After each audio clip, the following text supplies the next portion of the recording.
Hello, true duelists. My name's Craig Fee, and as always, welcome to the Yu-Gi-Oh! Update. This past weekend was a slower one, by which I mean there wasn't a YCS or other big premier event going on, just a smattering of regionals coupled with your weekly locals. One day, on a very slow week, maybe I'll consider covering my particular locals as if it's an event that mattered. But until that day, it's not, so on to what actually happened with the game. This was the last week, or the second to last week, before the release of Age of Overlord, or as one commenter called it, the Age of Overpriced. Is that a fair claim? You tell me. I suppose really we'll find out in the coming weeks. As of right now, I've seen the Snake Eye Core with Diabellstar going for about $300 USD on pre-order, 150 for the Horus Core, and 80 for a copy of SP Little Knight. And that's probably the three biggest things coming from that in regards to both price point and meta relevance. So I don't know. Is that overpriced? I mean, it is cardboard, isn't it? Who knows? But before we get a look at all of that and destroy my personal line of credit so that I can play Yu-Gi-Oh!, let's give credit to Septo360 on Twitter for the data being shown here. Tearlament as of the regionals this past weekend is, still Tearlament. Still on top, and Chimera has shown itself to be a popular rogue deck for players at regionals, coming in with the second most in regards to representation. Unchained is at third, and all the other decks we're familiar with in the meta were hanging out too. A little bit of Pearly, a little bit of Sprite, a little bit of Flu Wanderees for people who just have hate in their heart and shouldn't be allowed in society. Nothing that especially stands out. And we just have to wait and see how many people will be playing, SP Little Knight in 2 weeks' time. Then that's the news, right? When people play a good card. In the meantime, I'm going to shine a light on Rescue Ace. And by Rescue Ace, I of course mean one list in particular in this week's Spice Watch. Yes, the Spice Watch this week comes just 1 week before the release of the Diabellstar engine that helped catapult the Rescue Ace deck into top tier status in the OCG, and it'll likely see similar, if not repeated success in the TCG here as well. But as players are waiting for those cards, the deck has still seen some success, just not as prominently as it is currently in the OCG. Not unlike with this list here, piloted to a top 8 finish at a Melbourne regional.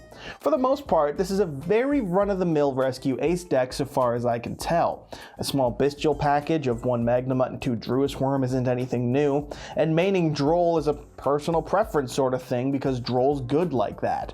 So what is it that's making this list worthy of being on the Spice Watch? Have you seen it? It's not the lack of Fenrir, it's not maining Book of Eclipse. No, it's main decking Gate Guardian.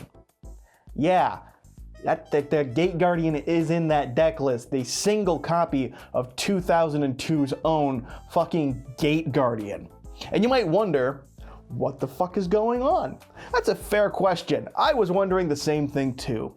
Maybe like me, you scoured the extra deck real quick and were they playing Zubaba Knight for the meme play to make Zubaba Knight like a big dirty beater?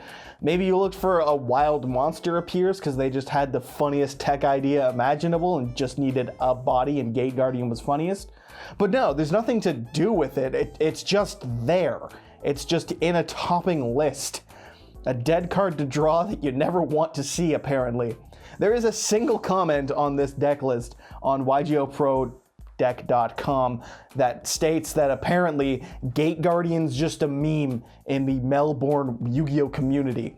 And this was played by someone who already has an invite, and as such, they didn't really care about main decking a literal worthless card and just did it for the meme. So that's it. That's the spice. Pretty spicy, all things considered. Have you topped with Gate Guardian?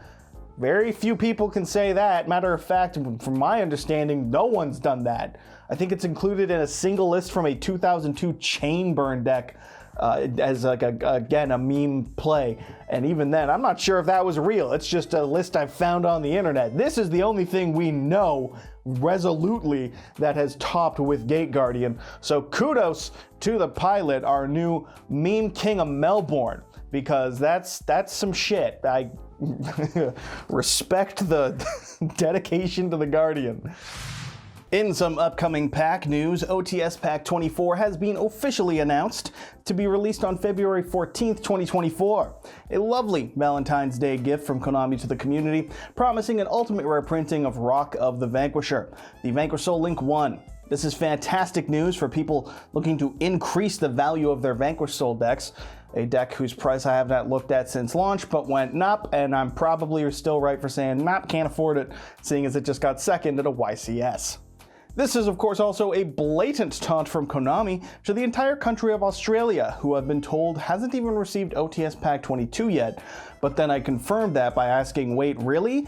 And then the person who told me that went, no, wait, I fucked up, we're just missing 23. So truly, I'm thorough investigative journalism man here. Either way, it's still a fuck you from Konami and Australia Post to their country, because it's one joke, but really, it goes so far, and yet it doesn't, because they go nowhere in regards to deliveries. And also, fun fact, apparently Brazil's missing the Megatin, so maybe MBT was right all along, and the TCG is just exclusively the United States. What if? I've used that joke too much. On to the point of the OTS pack, though. It does say that we can enjoy a majestic ultimate rare print of Rock of the Vanquisher, which some people have taken to mean as a tease, a hint at the other ultimate rare cards. Not unlike the word thrust was, I guess, used to tease thrust in OTS 23, maybe? I'm vaguely remembering, I'm actually not sure. Either way, someone said that we can expect an ultimate rare Kieran, or predicted that we'll get an ultimate rare Kieran as a way to, bring it off the list and also push the new Magispector support, to which I have to say, fuck you, no, don't do that. Yeah, it can come back. No, it won't be a problem. No, I don't want it back. It's just, I don't want to have to duel my buddy Mark with Kieran. I don't want to have to hear my buddy Mark going on about Kieran, okay? I'm not going to lose to Kieran every single time, but I am going to lose my mind when Mark talks about it. That's right, motherfucker. I know you watch these sometimes. I'm talking about you.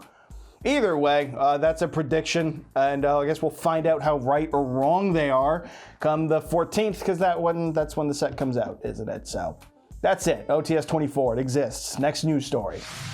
In some Master Duel news, Kashtira has finally come to play at full power. And by play, I mean occasionally high roll you and lock out every one of your zones, because Zone Lock Turbo can occasionally be a thing and really shines in a best of one format, doesn't it? Still, whether or not you get to enjoy playing against a Rise Hard or not, that doesn't matter, because we don't have to anymore in the TCG, and then fucking Master Duel's 6 months behind, so it's just the purgatory of every format. Every format feels way longer now. Can you imagine if this shit was out when TOS was? I'd have gone into psychosis. Still, regardless, that's not the only Master Duel news that's come up this week, and I'm not even talking about that new Unchained Abomination mate you can potentially get for yourself.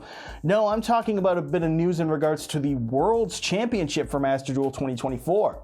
Now, as I understand it, some of this may be subject to change as it isn't finalized, but they've announced 3 ways to qualify for Worlds, or 4 ways to qualify if you are a member of Joshua Schmidt's first place Master Duel World team from 2023. Because I think the winning team automatically qualified. So 3 people are already going to Worlds, but for everyone else, there's only 3 ways. One will be the same as it was last year, to be the top player or players of your region, depending on how many players your region gets. And another way will be through the Duelist Cups that'll be held throughout this season, starting first with one in October 2023, this month. And the last will be a high-ranking player in regards to Seasons points from the Duelist Cups. That's different than the second option. So there's these Duelist Cup events, I believe 3 of them, and the players who place the highest on these events overall will get invites, but if you don't place the highest, you might still get points, or you will still get points from the events, and if you get the highest number of points, but not as the winners, that's another way to qualify. So it's basically Duelist Cups, or do that thing Joshua Schmidt did where you get 9 hours of sleep over 3 days, and hopefully you get to stream it and blow up a bit from it, but otherwise you just get to have a lot of fun playing Master Duel.